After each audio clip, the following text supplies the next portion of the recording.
Hey coaches, hope you are all having a great day so far. If you see something down here moving around, it's really my cat. It's not just some mysterious black thing in the background. But anyways, I have a few exciting topics to share with you guys today. And once I learned these topics, this is really what helped me succeed in this business because it really helped kind of ease my stress. And I know the whole invite process and sharing and stuff is very scary. So these things are actually going to make all those processes feel very natural, and you're not going to be like super freaked out by it anymore. Now that you're going to learn these skills. So the few topics that I want to talk about today are forming, FORM, and that's an acronym. I'll tell you what that stands for. We're going to talk about sharing versus selling, with some tips on what to do and what not to do on social media, and then storytelling. That one is super profound and really important. So, the first thing that I want to talk about today is forming. My cat's going crazy, sorry. So, forming is something that you're going to do. This is something I learned at Danny Johnson. And when you're forming someone, it stands for family, occupation, recreation, and then the M is the message. So when you get to that point, after you've talked to them for a while, then you'll be able to deliver your message. And I'll tell you what I mean by that in a second.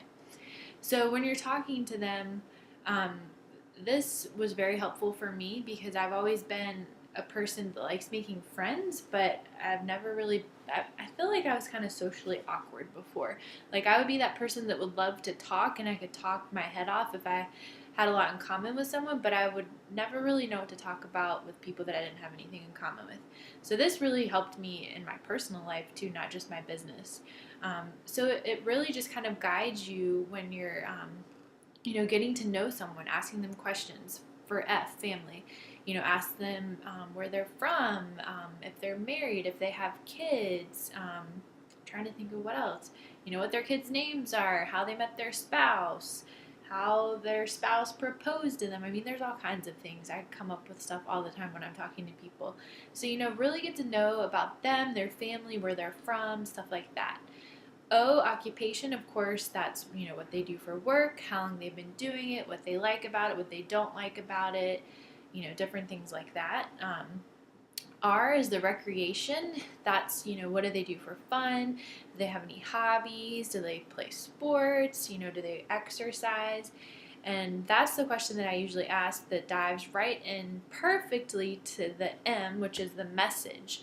So when you're asking them about what they do for fun, if they work out, what types of exercise they do, that's going to be perfect for you to deliver your message, which is inviting them to a challenge. And a lot of the time, people are going to say, they'll ask you what you do, and you'll be able to tell them, I'm a coach, blah, blah, blah. And it'll be the perfect opportunity to bring it up. And you can easily just say, um, let's say, for example, that they say, I haven't worked out in a while. Like, it's just been hard for me to get motivated, but I really need to lose like 10 to 15 pounds. So you could come right in with your message and say, I'm actually hosting this really awesome accountability and support group coming up, and it would be perfect for you to get motivated again to lose that 10 or 15 pounds. Can I tell you more about it? It's that simple. So always start with forming people.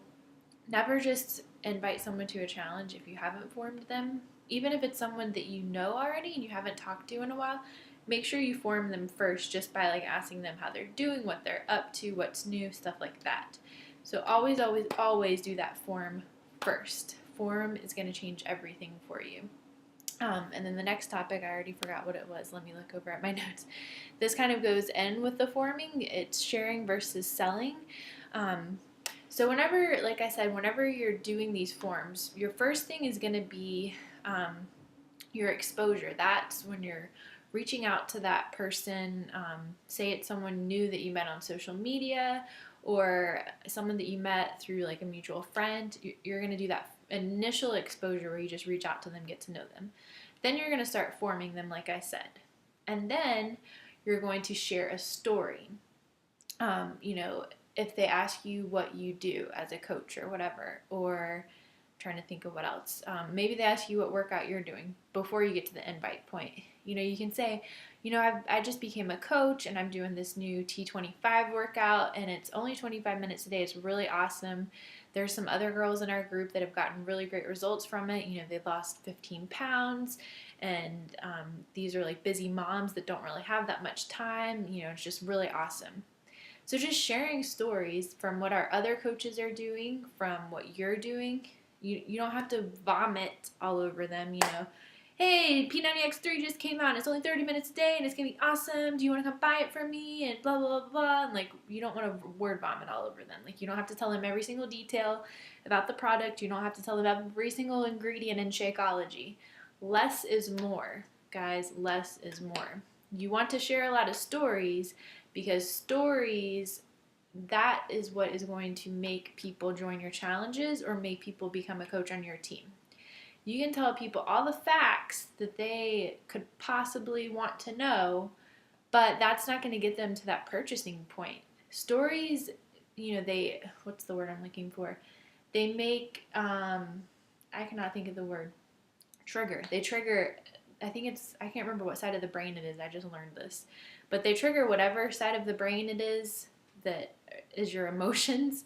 And then when you're thinking with your emotions and stuff, you know, that's going to make people like feel in a different way. Like if you're telling a story of someone that they can relate to, that's going to make them feel like, oh my gosh, like I can do this too. Like I don't have to, you know, be feeling this way anymore. I can finally, you know, overcome this 10 to 15 pound weight loss that I've been wanting to do. Rather than if you tell them, hey, here's a video of Shakeology, here's a video of P90X3, you know, let me know what you think. No, that's not going to work. If you word vomit on people, it's not going to work. You've got to tell stories. Facts tell, stories sell. That's what Danny Johnson says. And we learned a lot about telling stories at the Eric Worre conference this past week. I think it was, last week that I was there. So turned around. You've got to become just like a master storyteller. One thing that really stood out to me that they said at the conference, which I totally felt like this was me, they were saying, you know, the people that are the top earners and leaders of companies, they don't know all the ingredients in the products. They don't even know how they get paid. Like, they don't know every detail of the compensation plan. All they know is that they love what they do and they're passionate about it, and then it's going to change people's lives. And that's so how I am, you guys. I have no clue all the stuff that's in Shakeology.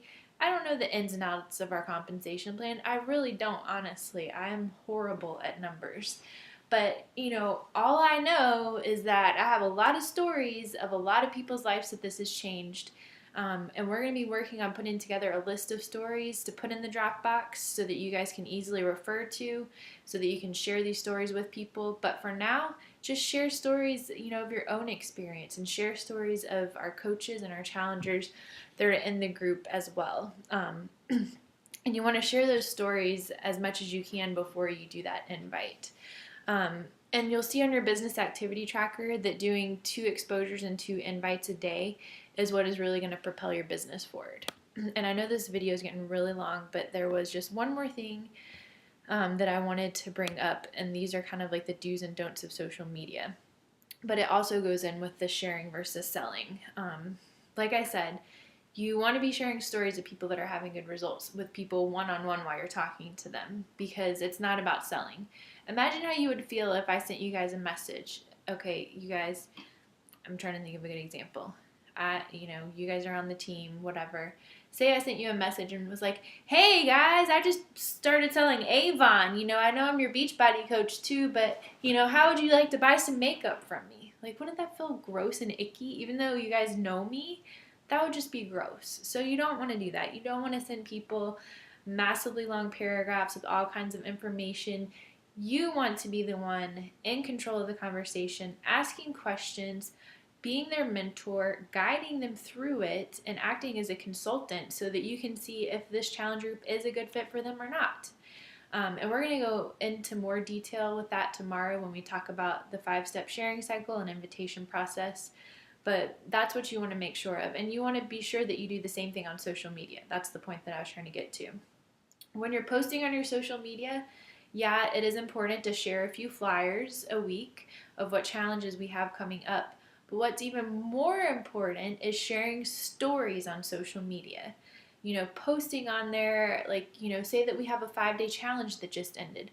Posting on there and, you know, listing the names of the people that just finished it, and, you know, saying, you know, the group lost a total of 35 pounds together. Like, like this post to cheer them on. People love that stuff because what people really want to know is, does this product work?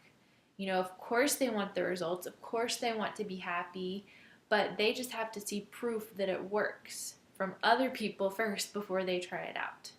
And, you know, if you think about it, that's how we all are before we try anything new. So it's our job to be there and give the people the information that they need to, you know, make them realize that it does work. We also do Transformation Tuesday flyers that you guys can get out of the Dropbox, and whenever we make new ones, we'll post them in the group for y'all. So you can post those every Tuesday so that it's before and after pictures of people so that your audience can, you know, truly see that this stuff works. Things you don't want to do on social media. You want to be sure you're posting at least 3 times a day, but you don't want to post about Beachbody all day long. The one thing that I like to do every day is do a post-workout pic, just so that people see what I'm doing. You can make your picture about Shakeology. It doesn't matter. You know, you want to just be sharing what you're doing with the products every day, being proof that the products worked, like we talked about with the 3 vital behaviors. So, but you don't want to be posting about Beachbody all day long. You don't want to do a post at 9 a.m. with your post-workout pic, and then do a picture at 12 p.m. of your Shakeology, and then do a picture at 3 p.m. of a flyer for a challenge group, and then do a picture at 6 p.m. of a flyer for PNAX3. No. I've seen so many people out there that have done this. They just vomit Beachbody all over their pages all day long. Cannot do that, guys. What Sandy Krakowski teaches, and she is a mastermind at social media. I did a 6-month training with her, so what she teaches really works. It's all about relationship building on your social media page. You want to make sure you're posting other things like encouraging quotes. You want to post things that are like just from your personal life, like pictures of your family. Maybe you really like clothes, so you take a picture when you're out shopping. You know, maybe you really like cooking, so you take a picture of a new recipe you're making, anything like that. But do not vomit Beachbody all over your page all day long. But you remember this, you do need to share once a day, every single day. Because like Amy told us yesterday, how are people going to know what you have to offer if you're not sharing it with them? You have got to make it known that you're a Beachbody coach, and it does not have to be in an icky way, you guys. When I first started this, I told my sponsor, I'm not a salesperson. I don't care if I make money. I just want to help people. You know, some of the stuff just seemed really creepy and icky to me. But it's not like that if you do it the right way. Do you guys ever feel like I was an icky or creepy salesperson when I was talking to you about coaching or doing a challenge? I mean, I've asked some of you guys that before because I know some of y'all are still in that place where you're feeling hesitant about it, and I totally get it. But you guys, if we're out there being professionals about this, I'm reading this great book right now. I gotta look at what it's called. I always forget. Selling with a Noble Purpose. It is an amazing book because really what we're doing, we have a noble purpose behind this. We are out there to change people's lives. And as long as we're doing this in a professional way that doesn't sound like we're trying to sell stuff to people all day, then it's going to come off that way. It's going to come off that our hearts are truly in this and we're truly out there to help people. And I know it's scary to do those invites. I know it's scary to share. But once you just keep doing it every day, get in that habit of doing it every day, it's going to just be like brushing your teeth, like Amy said. So you've got to push yourself out there to do it, and just make sure that you don't sound like an icky salesperson every day. If you need ideas on what to post on your page, you know, feel free to check my page out, Amy's page, any of the other coaches on the team. Everything that we post, you guys, is for all of you to use. So just be sure that you remember that. This is a really long video, and I'm really sorry that it took this long, but you know, these things are just super important.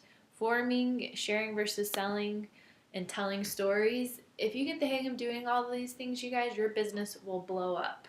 These are the concepts that I took and ran with, and then when I ran with it, everything was like smooth sailing, and business just started coming, and things didn't feel icky and creepy and scary anymore.